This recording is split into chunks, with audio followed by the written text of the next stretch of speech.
La guerre des 12 jours entre Israël et l'Iran a cessé depuis 7h06 ce matin, quelques minutes après la déclaration d'un cessez-le-feu de la part de Donald Trump aux États-Unis. L'Iran a envoyé une salve de missiles sur Israël.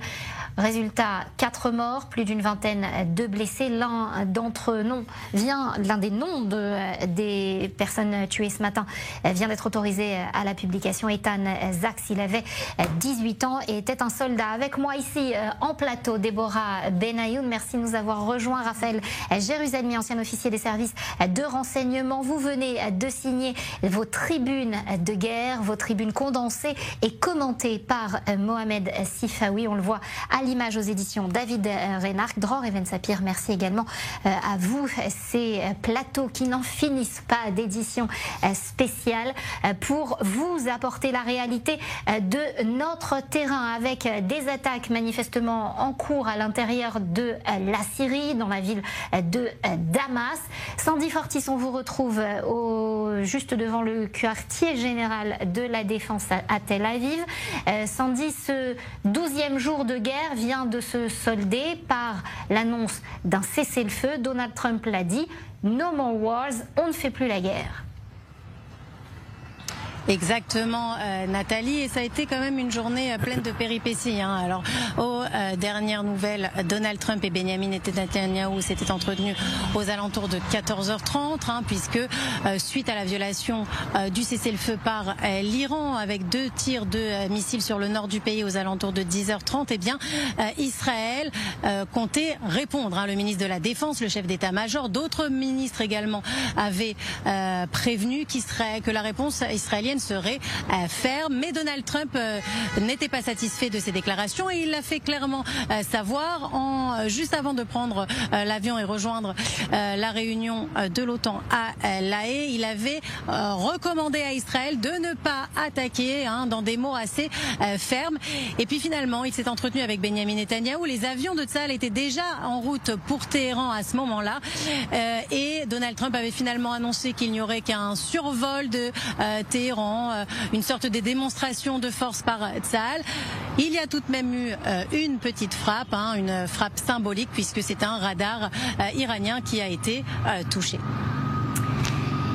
Ça, c'est pour ce qui s'est passé ce matin. Sandy, qu'en est-il de la nuit israélienne et des attaques également israéliennes en Iran ?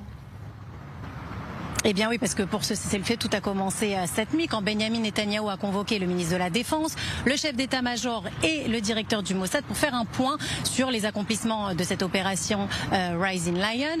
Et ils sont arrivés à la conclusion que les 2 principaux objectifs de cette guerre avaient été accomplis, puisqu'il s'agit du programme nucléaire iranien qui a été détruit, des missiles balistiques également, et puis il y a aussi un certain nombre d'éliminations au sein des dirigeants des gardiens de la révolution. Alors Benjamin Netanyahou a pris la décision d'accepter la proposition de cessez-le-feu faite par Donald Trump à ce moment-là. Ça a été annoncé aux alentours de 3h. Le cessez-le-feu devait prendre effet à 7h, et entre 3h et 7h, eh bien c'est souvent le cas dans ce genre de situation. Tsahal a frappé l'Iran. L'Iran a lui aussi envoyé plusieurs salves de missiles sur Israël. On a tous été réveillés. On a passé au moins 2 heures dans les abris ce matin, puisqu'il y a eu plusieurs salves de missiles. L'une d'entre elles a été particulièrement meurtrière, vous l'avez dit, 4 morts à Beersheba après qu'un missile ait touché de plein fouet un bâtiment, une trentaine de blessés également. Et puis après, à 10h30, eh bien, il y a eu une violation de ce cessez-le-feu par l'Iran, même s'il y avait déjà un petit tir de missile à 7h06. Certes, à 10h30, l'heure du cessez-le-feu était bien passée. C'est ce qui avait poussé la réaction du ministre de la Défense, notamment Israël Katz, et qui avait promis une réplique forte d'Israël. Finalement, ça n'a pas eu le cas, elle n'était que symbolique, mais elle a eu lieu tout de même. Les symboles, toujours les symboles. Merci beaucoup Sandy, depuis le quartier général de la défense israélienne à Tel Aviv. Déborah, une nouvelle qui vient tout juste de tomber, manifestement. Alors je vais sûrement me tromper dans l'expression de la chose. Donald Trump qui viendrait d'être nominé pour le prix Nobel de la paix. C'est très rapide. Hein. Oui, on savait que c'était son Graal, hein, ce qu'il recherchait. Il y a eu des discussions récentes concernant la nomination de Donald Trump. Ah voilà, on va peut-être avoir la réponse. Non, mais vous savez ce que c'est? C'est en silencieux. C'est ChatGPT qui a répondu à... On va vous laisser le temps de je sais pas comment on éteint. Vous réalisez à quel point on est superflu. Hein. Non, Déborah n'est pas superflue. Allez-y, on vous donc pour faire simple... Déborah est un prénom d'origine hébraïque. Il est très présent. Je vais l'éteindre. Je veux absolument parler. Donc, il semblerait que ce soit une nomination de la part d'un... Il semblerait qu'il y ait un malentendu. Je ne sais pas si on va essayer quand même de reprendre. C'est bon, ok. Donc on reprend. Artificielle, vous voyez. C'est donc un parlementaire américain qui a adressé un courrier au comité du prix Nobel de la paix, donc pour nommer le président américain. C'est un article de Fox News où on a vu donc ce courrier qui a été publié. En fait, le parlementaire en question s'appelle Buddy Carter et donc il a adressé ce courrier cet après-midi à la suite du cessez-le-feu entre Israël et l'Iran. Il dit que les réalisations grâce à Donald Trump, grâce à l'ambition aussi de Donald Trump de mener à ce cessez-le-feu ont permis donc d'aboutir et d'épargner des milliers de vies, peut-être même beaucoup plus. Donc c'est aussi pour ça qu'il a décidé de nommer Donald Trump à ce prix Nobel de la paix. On sait que c'est de toute façon une ambition du président américain, il ne l'a pas caché. Il veut résoudre des conflits dans le monde. Il est aussi très engagé sur l'Ukraine, on le sait. Et donc son ambition, c'est de pouvoir à terme obtenir le prix Nobel de la paix. On sait que c'était donc pour ça qu'il avait vraiment insisté sur ce cessez-le-feu. Et donc on voit bien là déjà que un parlementaire républicain, je précise, donc proche de lui sur le plan politique, a déjà décidé d'adresser un long courrier au comité du prix Nobel. Et moi je vois que Dror est en train de rédiger un courrier pour proposer Benjamin Netanyahu au poste en étroite coopération avec l'intelligence artificielle, bien évidemment, pour que toutes les chances soient de notre côté. Allez, on se reprend. Merci beaucoup Déborah, contre vents et marées, je tiens à le préciser, qui arrive à quand même nous donner certaines informations. On va accueillir Didier Idjadi, sociologue universitaire et activiste iranien. Didier, bonjour, merci d'avoir accepté notre invitation sur notre plateau aujourd'hui. Votre sentiment, vos impressions sur ce cessez-le-feu qui dure depuis près de 12 heures maintenant entre Israël et l'Iran? Bonjour. Eh bien, écoutez, en fait, tout le monde n'a pas le même type donc, de réaction et de sentiment. Quand on regarde la société iranienne dans son ensemble, à la fois en Iran, mais également à l'étranger, donc il y a un premier, disons, courant qui est dans le soutien du régime et que donc, forcément, sont solidaires avec le régime, 10% de la population iranienne, et qui constitue la base sociologique donc, du régime islamiste au pouvoir. Et quelques personnes également, un certain nombre d'Iraniens également à l'étranger.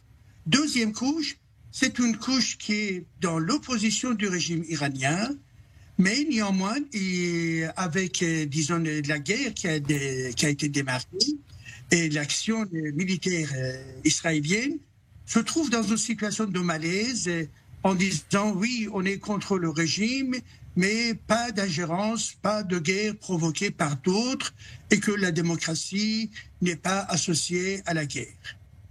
Et puis, il y a une autre tendance, un autre courant, qui est éventuellement majoritaire, et certainement, et qui est effectivement, qui veut, disons, finir le plus rapidement possible avec le régime iranien, car il considère le contexte actuel comme des conditions, un certain contexte permettant d'accélérer les actions contre le régime islamiste.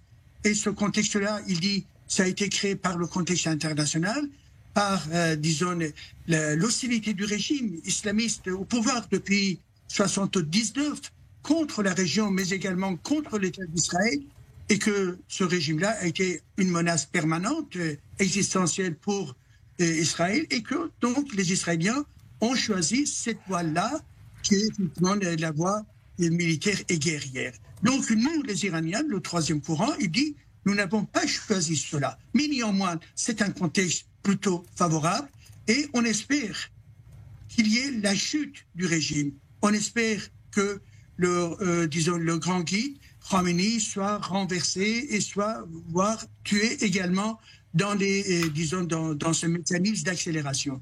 Donc effectivement, et ce qui vous le sentez, Didier Jadi, vous sentez venir cette contestation qui commence à s'organiser des liens que vous avez de vos proches qui sont en Iran encore aujourd'hui. Vous les sentez s'organiser pour justement pouvoir accélérer cette contestation, accélérer cette chute du régime?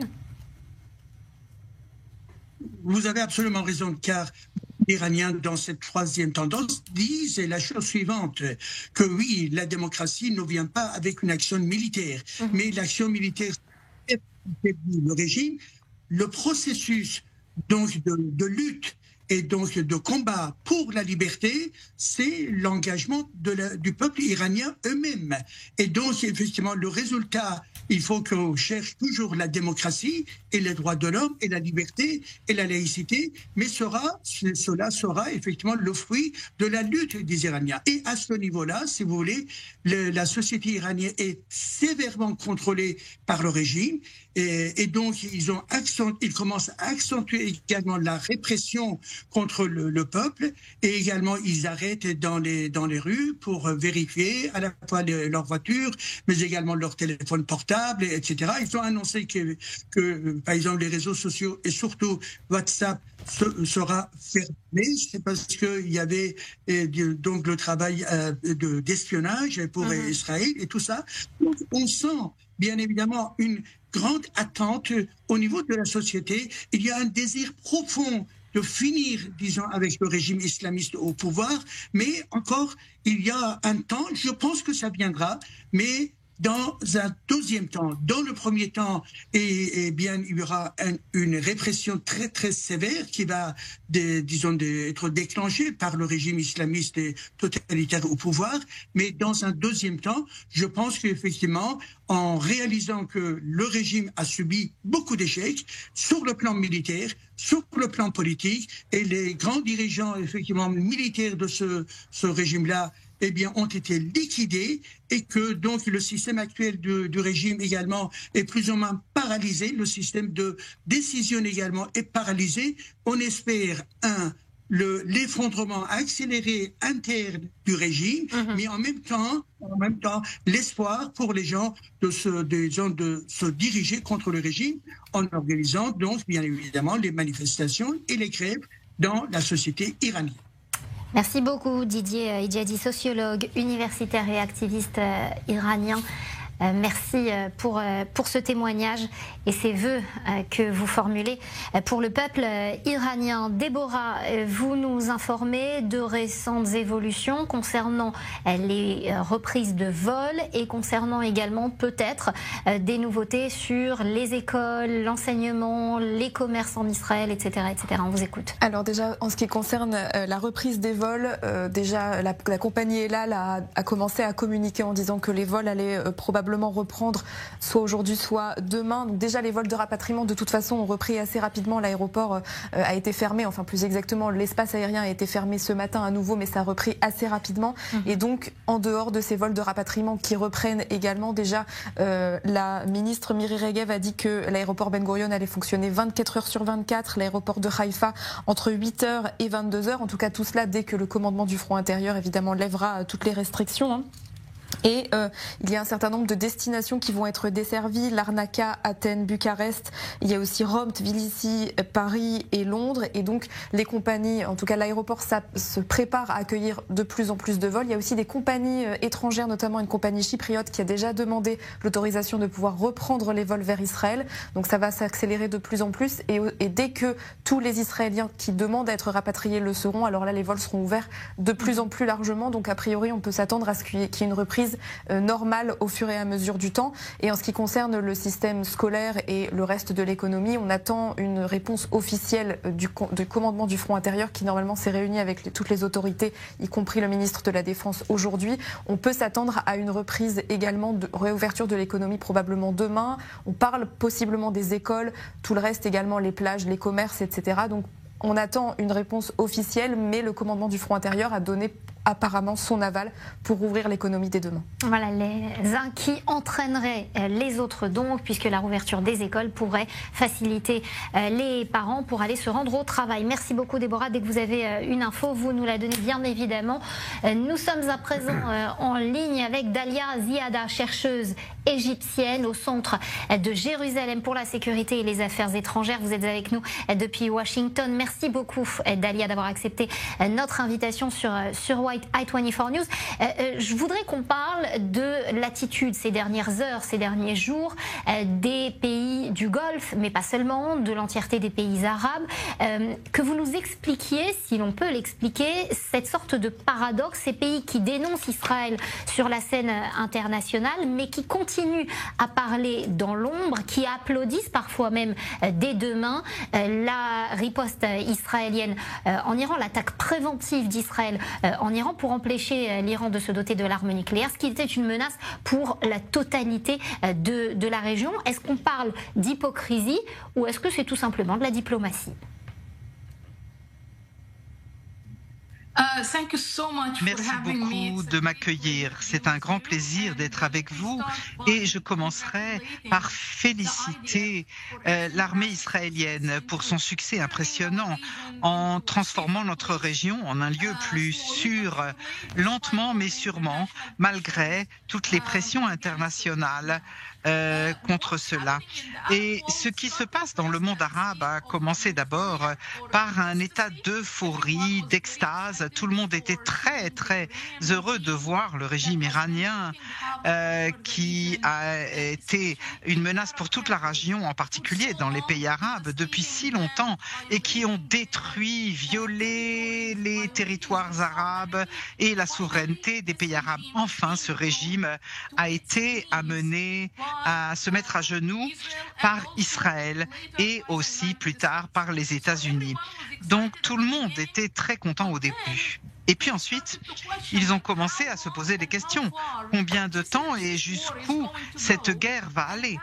Et comment ou combien cela va affecter la stabilité économique et la sécurité de manière générale. Et je pense en particulier après les attaques qui ont eu lieu hier soir au Qatar. Et d'ailleurs, je suis contre la politique du Qatar dans la région, évidemment, parce que cela joue un rôle totalement négatif en soutien de l'islamisme radical. Mais je crois que sur la base de témoins oculaires, je sais qu'au Qatar, hier, l'attaque a été véritable. Ça a été une vraie attaque, non coordonnée d'ailleurs. Et le Qatar n'a pas vu les choses arriver. Et pour l'Iran, c'était peut-être encore une sorte de réaction en tirant ensuite quelques roquettes vers l'Irak après l'assassinat de Soleimani il y a quelques années. Maintenant, ils attaquent le Qatar et pas l'Irak. Donc toute la région du Golfe, tous les États du Golfe sont aujourd'hui en danger et ils commencent à sentir ce danger.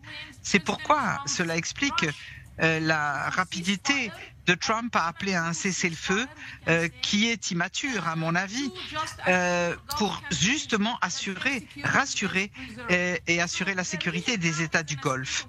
Et donc la région est en état de peur maintenant et de joie secrète derrière les portes, si vous voulez. Dalia, vous avez dit un cessez-le-feu que vous estimez immature. Ça veut dire quoi? Qu'est-ce que vous entendez par là? Bien sûr, il y a beaucoup de travail encore à faire. Appeler à un cessez-le-feu maintenant, c'est comme lancer une ligne de survie au régime iranien qui était en train de s'effondrer. Il y a une seule chose qui a été obtenue, à savoir la destruction des capacités nucléaires iraniennes. C'est difficile d'attendre maintenant que l'Iran puisse reprendre son travail sur une bombe atomique ou sur l'énergie atomique de manière générale. Mais il y a encore deux choses qui doivent être obtenues avant d'appeler à un cessez-le-feu.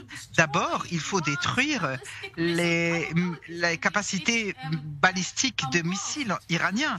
Et c'est absolument nécessaire pour assurer la sécurité d'Israël et pour assurer aussi la sécurité des pays arabes, en particulier ceux qui sont près de l'Iran géographiquement. Et la seconde chose qu'il faut obtenir, c'est la chute du régime iranien. ce régime doit disparaître. Et les gens disent oui, c'est vrai, mais par une révolution interne, etc. Je respecte complètement cette chose et je suis d'accord, mais ça fait 40 ans qu'on attend. Les gens se révoltent dans la rue et rien ne se passe. Maintenant, il y a une pression extérieure par les États-Unis et par Israël qui pourrait vraiment faire que cela arrive enfin. Alors arrêtez maintenant avec ce cessez-le-feu maintenant. Ça n'est pas, c'est pas la bonne stratégie à mon avis.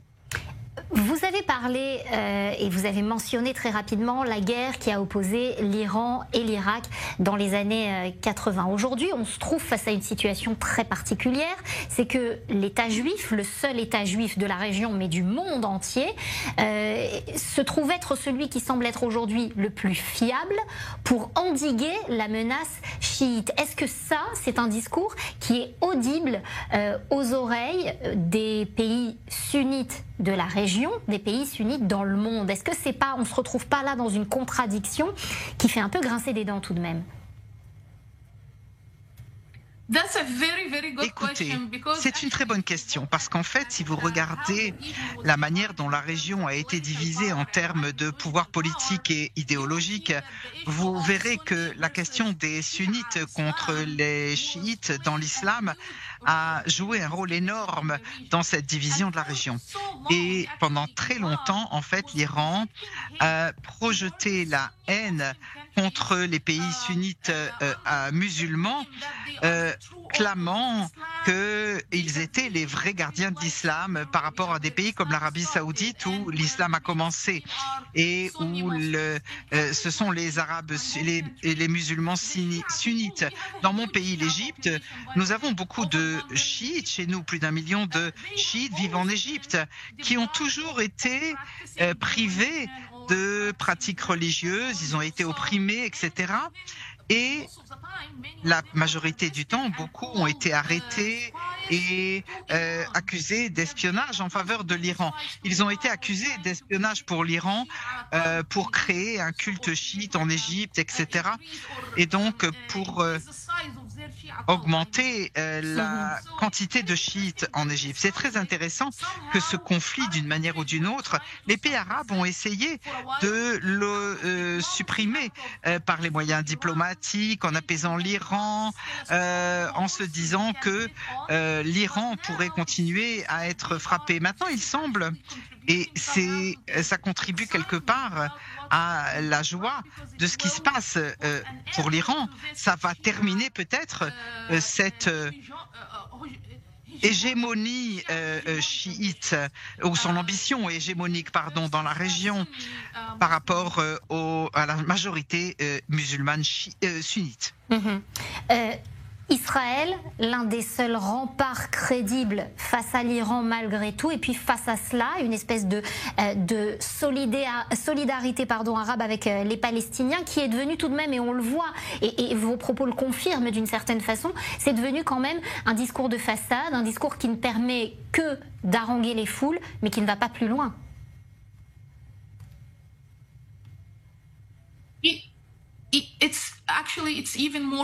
C'est même plus dangereux que ça. Les Arabes, soutien arabe à ce qu'ils appellent la cause palestinienne, la soi-disant cause palestinienne, comme je dis, parce que c'est pas ce que ça veut dire pour les gens.